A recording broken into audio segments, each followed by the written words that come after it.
आपको लगता नहीं क्या कि हमें ये सुंदर जीवन मिला है और इसे और बेहतर बनाने के लिए हमारा उद्देश्य स्पष्ट होना चाहिए। उद्देश्य यानी पर्पस। ऐसे कहा गया है कि why you do what you do, ये अगर स्पष्ट होता है तो सरलतम मार्ग से आप आगे बढ़ सकते हैं। तो पर्पस यानी मेरे जीवन का उद्देश्य, और जो मैं बड़ा मकसद हासिल करना चाहता हूँ वह क्यों चाहता हूँ, ये अगर मैं स्पष्ट करता हूँ तो राह आसान बन जाएगी। 2015 में अप्रैल के माह में इम्पेकेबल चैप्टर जो BNI के प्लेटफॉर्म पर है,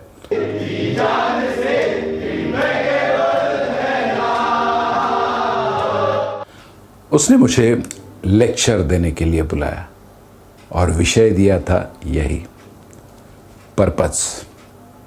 अभ्यास किया उसके ऊपर और उसका ये नतीजा निकला। ये 60 पॉइंट्स तैयार किए गए थे जो हर एक पॉइंट 1-1 मिनट के लिए था।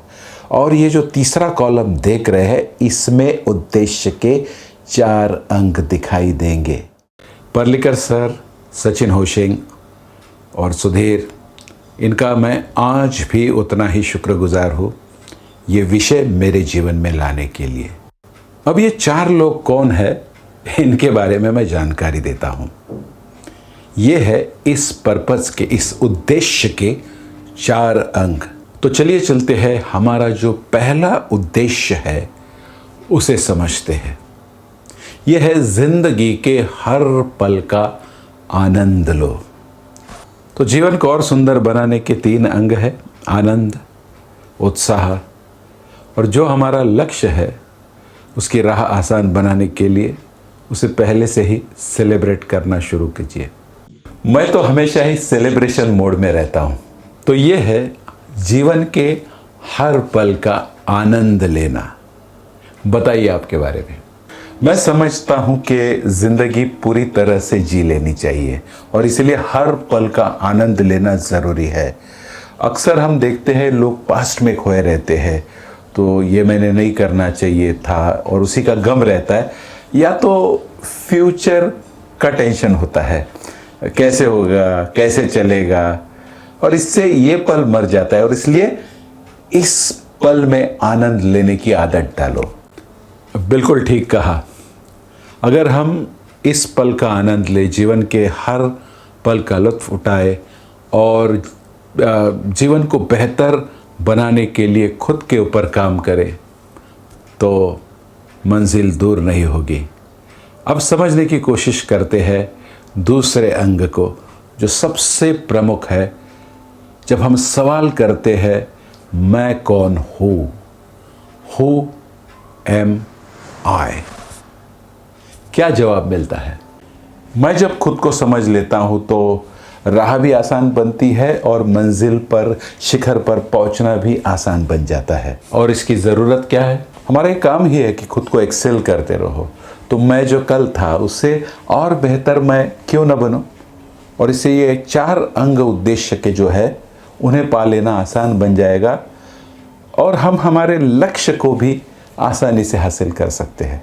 तो हमारी एक कोर कॉम्पिटेंसी होती है, यानी जिसने हमारा निर्माण किया है उसने हमें एक कला भी दी है जिसके आधार से हम बहुत कुछ कर सकते हैं।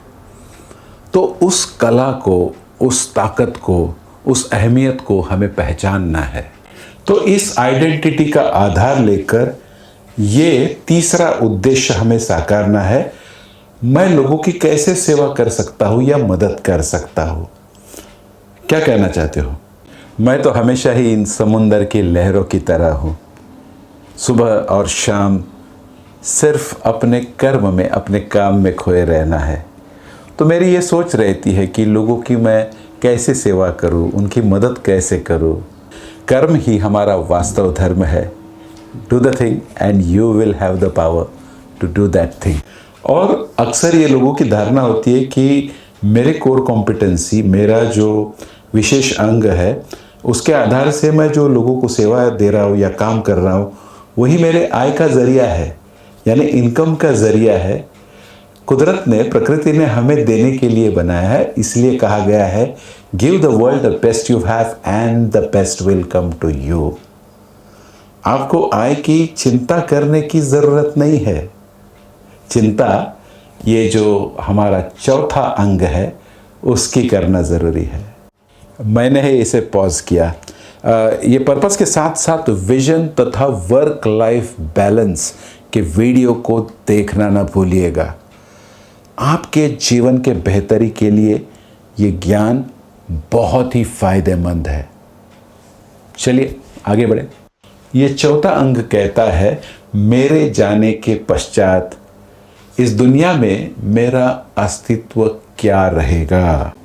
तो जिंदगी छोटी हो या बड़ी हो ये नहीं सोचना चाहिए, वो असरकारक होनी चाहिए। मैं जाने के पश्चात इस दुनिया में मेरा अस्तित्व क्या रहेगा, मेरे जाने के बाद मेरे कारण ये दुनिया और बेहतर कैसे हो सकती है। ये फूल जो है वो एक दिन के लिए ही जीता है, पर सारी दुनिया को प्रसन्नता देकर जाता है। सो किसी ने ये बेहतर कहा है कि how can I make this world a little better place to live. सही फरमाया। जो आइंस्टाइन ने किया, लोकमान्य तिलक ने किया, अब्राहम लिंकन ने किया, अल्फ्रेड नोबल ने किया, आज वे नहीं है फिर भी उनका अस्तित्व है। तो ये चार अंग है हमारे, और जो उद्देश्य हमारा दिशा तय करने वाला एक जरिया बनते हैं, और वो है कि हर पल का आनंद लो, अपने खूबी को पहचानो, और उसके आधार से मैं लोगों की क्या सेवा दे सकता हूँ इसके बारे में सोचो। और सबसे अहम बात, ऐसा कार्य करो कि आपके जाने के पश्चात भी लोग आपको याद करें। ये हंसे क्यों आप लोग? हर पल का आनंद लेने की ये शुरुआत हो चुकी है। जी हाँ, तो आपको कौन रोक रहा है? जीवन के हर पल का आनंद लो।